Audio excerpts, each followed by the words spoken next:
E olha, gente, eu vou falar uma coisa. Sempre que Mônica Zaier está aqui, a gente abre o quadro sorrindo, vocês perceberam? Que bom, né, Mônica? Bem-vinda! Obrigada. E olha que nós vamos falar de um assunto importantíssimo, mas eu vou comentar o que nós falamos, que vale a pena, porque você está do outro lado e tem, assim, curiosidade de saber o que acontece desse, né, Mônica? Então, olha só. Ninguém imagina as coisas que a gente comenta, né? Não, e eu tenho que fazer esse comentário. Eu falei que a gente tem que comer, né? Falar e sorrir aqui, de uma vez só. E ainda fingir que não engordou. É, exatamente. Ainda bem que tem Mônica Zaier para fazer toda a produção.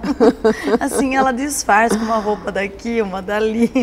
Mas enfim, gente, olha, brincadeiras à parte, mas isso também faz parte do mundo corporativo, né? O bom humor. E além de bom humor, a gente tem que pensar realmente que é de extrema importância, né? Porque o mundo corporativo também está muito ligado à imagem profissional com a nossa imagem pessoal, né, Mônica? O que você fala sobre isso? Hoje em dia a gente não consegue mais separar a imagem pessoal da imagem profissional, né? Você acaba levando muito da sua forma de ser para a empresa, o que de uma certa forma pode ser bom, mas também pode representar um perigo. Sim. À medida em que você tem regras para serem respeitadas e essas regras independem de você ser de uma maneira ou de outra, né? Por isso que a primeira coisa que a gente diz, e é o que a gente sempre ouviu, né? Você precisa ser feliz naquilo que trabalha. Sim. Porque se você não incorpora a filosofia da empresa, dificilmente você consegue passar uma imagem positiva a respeito dela. Eu digo que você pode decorar um discurso na hora de vender o seu produto, na hora de oferecer os serviços da empresa, mas se você não acreditar naquilo, você não consegue convencer as pessoas. De jeito nenhum. O discurso se torna... Você até fala bem, mas você não é convincente. O discurso se torna vazio. Com certeza. Claro que a gente ouve muito falar isso, né? Meu horário de trabalho eu não posso trazer problemas de casa para o trabalho e do trabalho para casa. E muita gente fala, bom, agora estou indo ao trabalho, pronto, já incorpora um profissional. Chega às 18 horas, né, quem trabalha das 8 às 18, que Sim. Eu nem sei mais o que é isso há muitos anos. Então, chega às 18, pronto, acabou, né, já tira até a camisa, enfim, agora eu sou outra pessoa. Isso tem que tomar muito cuidado, né, Mônica? Eu costumo dizer que a gente normalmente leva como sobrenome o nome da empresa. Porque, em princípio, todas as pessoas que trabalham numa empresa a representam. Então, essa imagem você não consegue separar. Você trabalha aqui na TV, você representa a TV. Sim. E aí o que acontece? Mesmo no horário de lazer, mesmo fora do seu ambiente de trabalho, as pessoas esperam que você tenha um comportamento condizente com o seu local de trabalho, embora você esteja no seu horário privativo. Sim.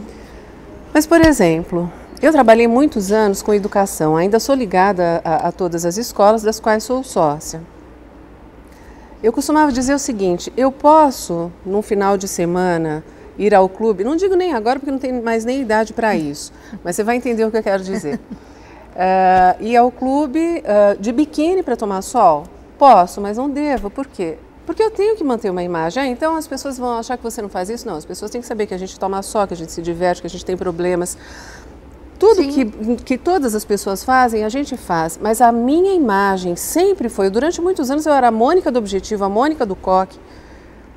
Isso quando não a Mônica do Ali, né? Então a gente perde um pouco a identidade em função das pessoas com quem a gente se relaciona e em função do trabalho. Então, como a gente costuma levar como sobrenome a empresa para a qual a gente presta o serviço ou a qual a gente está ligado de alguma maneira, é importante que a gente mantenha essa imagem, porque principalmente numa cidade onde todas as pessoas são próximas, né? Com certeza. Num grande centro a coisa se torna um pouco mais diluída.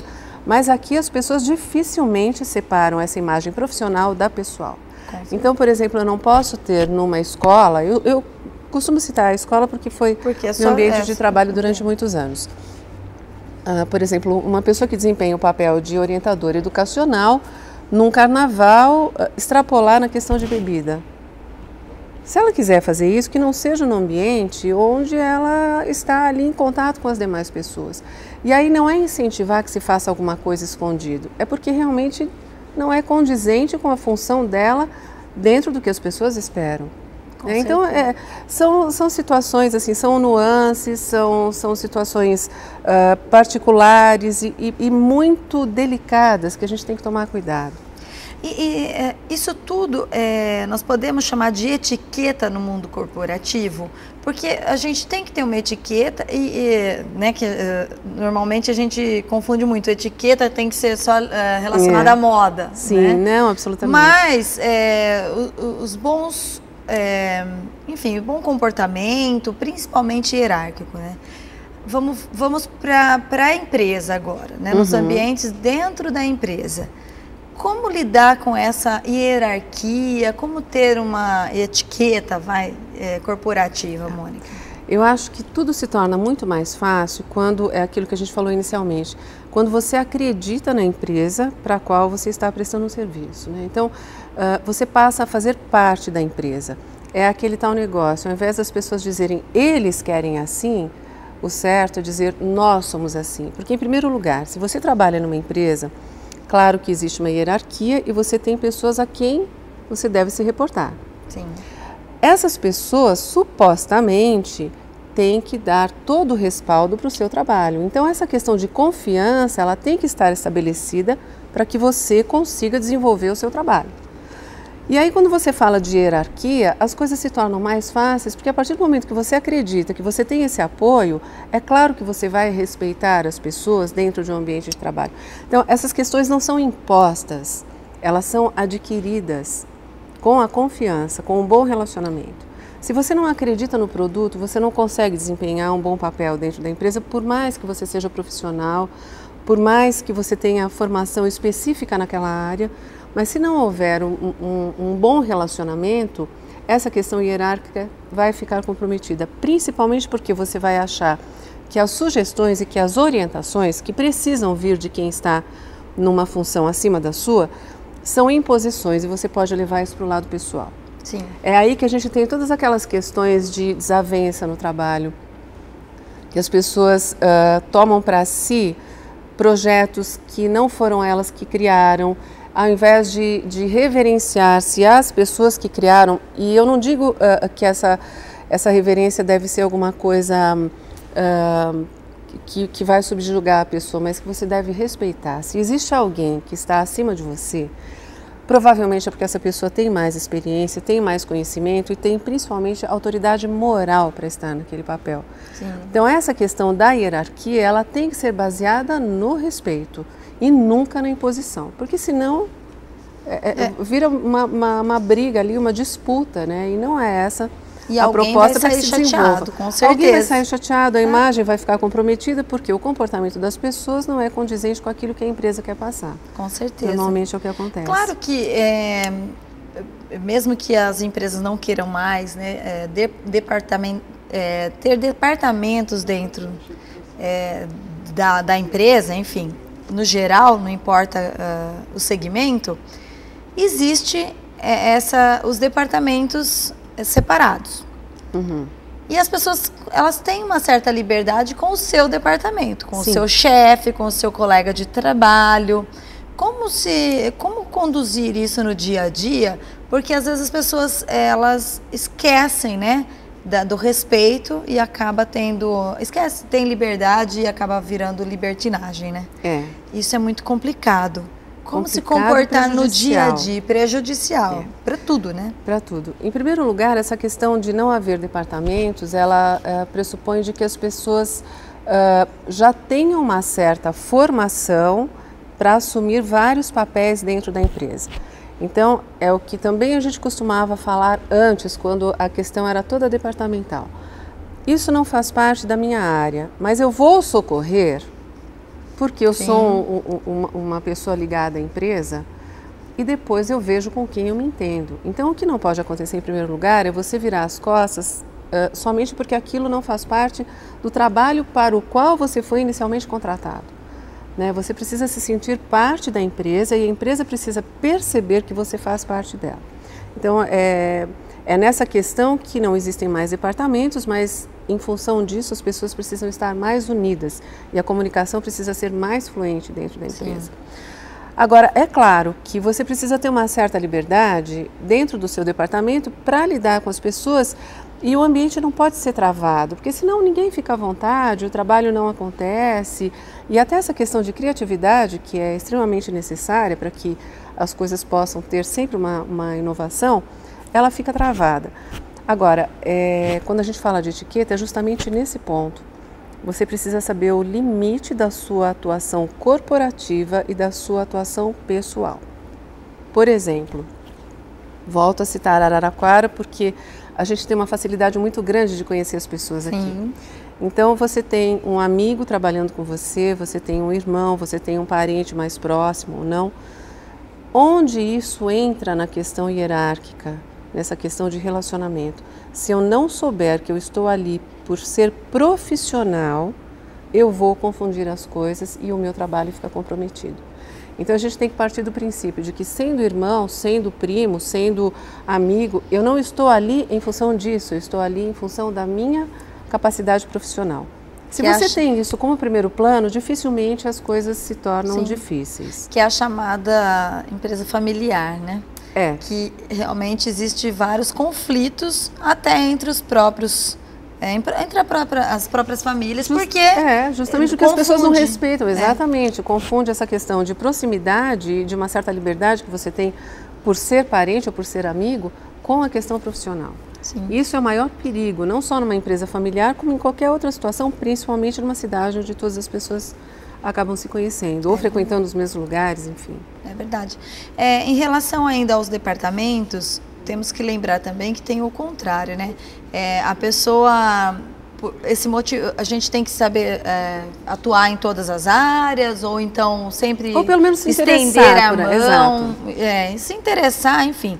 Porém, tem que lembrar que sempre existe a hierarquia, né? Que existe, no outro departamento existe já uma rotina de trabalho, existe também um gerente, Sim. Então a pessoa não pode chegar e interferir de qualquer maneira, Sim. né? Tem que ter esse cuidado também, né, Mônica? Porque senão fala, eu posso fazer tudo, aí, por exemplo, na TV, pode ser produtor, apresentador, fazer isso, fazer aquilo. Então tem que ter um certo limite. Né? Quando a gente fala em atuação em áreas diferentes daquela que você inicialmente foi contratada para desenvolver, é no sentido de prestar alguma ajuda. Né? É mesmo. Então, como existia, como existe ainda, em muitas situações, a pessoa está no horário de ir embora, mas do departamento ao lado, da mesa ao lado, não chegou e provavelmente vai acontecer algum desencontro ali. Então, é interessante que as pessoas da empresa percebam o seu interesse. Então, se o meu colega não chegou, eu posso ficar mais 5 minutos e depois eu cobro de quem eu devo cobrar, mas o que não pode é a empresa ficar descoberta em função de um horário fechado que eu tenho que fazer. E eu não estou querendo dizer que todo mundo tem que aumentar o seu horário de trabalho, ou tem que passar disso. Sim. Mas quando você percebe que na sua equipe você tem pessoas proativas, quando você tiver que crescer, é justamente nessas pessoas que você vai investir. E não naquelas que fizeram qualquer tipo de comentário maldoso, que tentaram boicotar o trabalho de alguém, ou que se negaram a alguma oportunidade que foi dada dentro da empresa. É verdade. Isso conta muito, porque às vezes você tem excelentes profissionais, mas na hora de ver com quem você pode contar, nem sempre é com aquele profissional excelente. Excelente, exatamente. Verdade. Agora, então, o que é vestir a camisa da empresa? É justamente ser proativo. Tá. É entender que a empresa tem uma hierarquia, é entender que, principalmente, que a empresa tem uma filosofia. Se você foi contratado para trabalhar na empresa, você não veio para mudar a filosofia, você veio para acrescentar. Você pode até sugerir mudanças. É interessante que você faça isso. É interessante que você aprenda a conhecer as pessoas que trabalham lá, que você aprenda a conhecer todas as funções que a empresa oferece em termos de trabalho. Eu costumo dizer que empresas que funcionam em mais de um local, é interessante que as pessoas visitem os demais locais, não somente aquele em que se está desenvolvendo o trabalho. Por quê? você pode não desenvolver outra função, mas é interessante que você conheça a empresa onde você trabalha. Ou seja, o conhecimento, buscar informações, por exemplo, treinamentos. Você está numa escola, você tem maternal na escola? Não sei, como não sei? Você não trabalha na escola? Porque a pessoa que vai procurar, o cliente, ele quer saber o todo, ele não quer saber o seu departamento. Sim. Então, isso é vestir a camisa.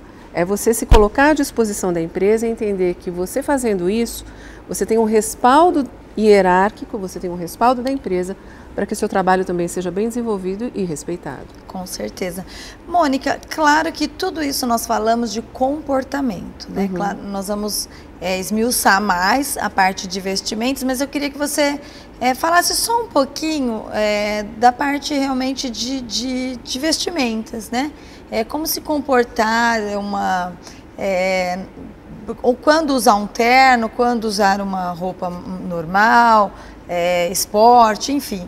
Só um pouquinho disso, nessa parte da moda mesmo, para as empresas. Porque a gente observa também que as pessoas vão trabalhar, né, com aqueles rabicozinhos assim, sabe? Que enfia a caneta, não é verdade? Acaba ficando à vontade demais, né? Fica à vontade demais, porque tem liberdade, porque já tem muitos anos de empresa.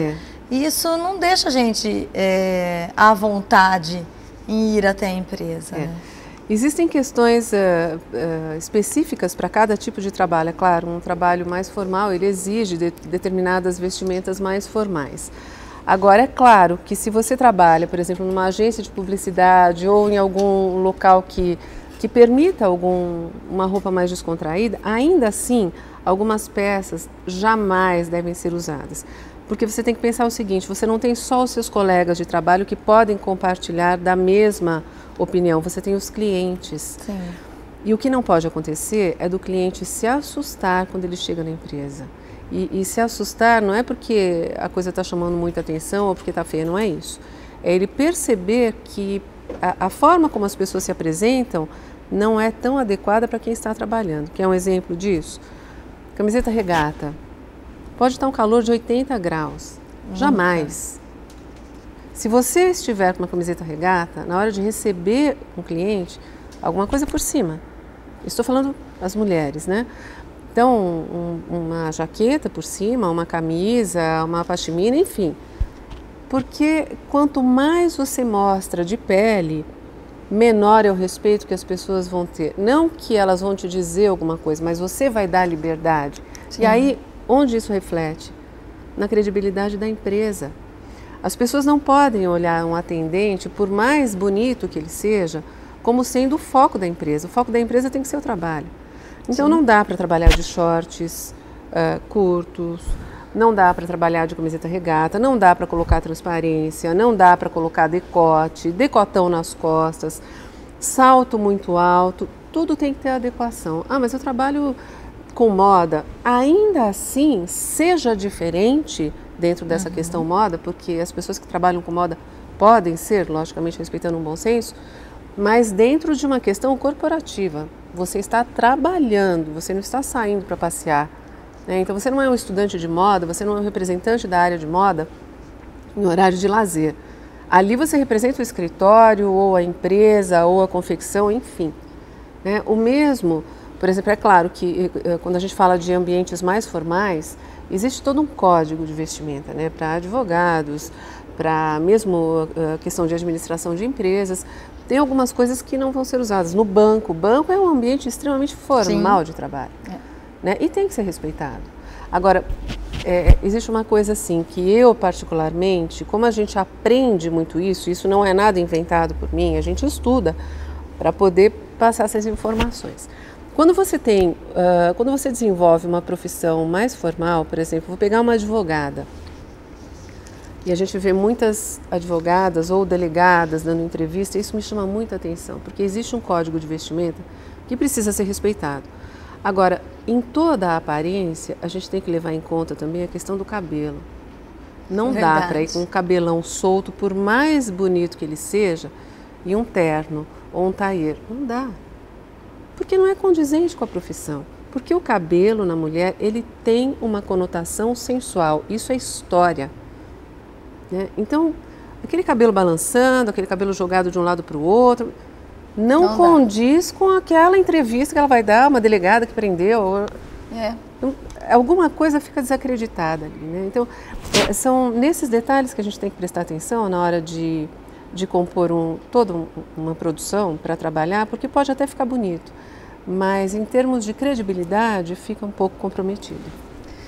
Muito bem, olha só, essas são as dicas, né, e enfim, os ensinamentos mesmo, né, de Mônica Zayer, consultora de imagem, e tem muito mais assunto no site dela. Então é monicazayer.com.br. monicazayer.com.br. Então eu tenho certeza que a partir de hoje você vai se tornar um profissional ainda melhor, viu? Com certeza. Obrigada, Mônica. Posso só complementar a questão claro. do Face? Eu tenho 2 páginas de Facebook. Eu tenho uma pessoal que eu coloquei o meu sobrenome de solteira, porque as pessoas estavam confundindo um pouco. Como eu tenho a minha fanpage que é corporativa, que é Mônica Zayer, então na minha pessoal eu coloquei somente Mônica Abed, porque assim as pessoas entendem que as informações de moda, de estilo, de comportamento estão na página Mônica Zayer, que eu apresento também no Face. Muito bem, então pode todos aí adicionar Mônica Zayer no Face e o Mônica Abed isso. É pessoal, é pessoal, né? É isso aí. Mas também entra lá no site www.monicazayer.com.br. Isso. Muito obrigada, Mônica. Obrigada a você.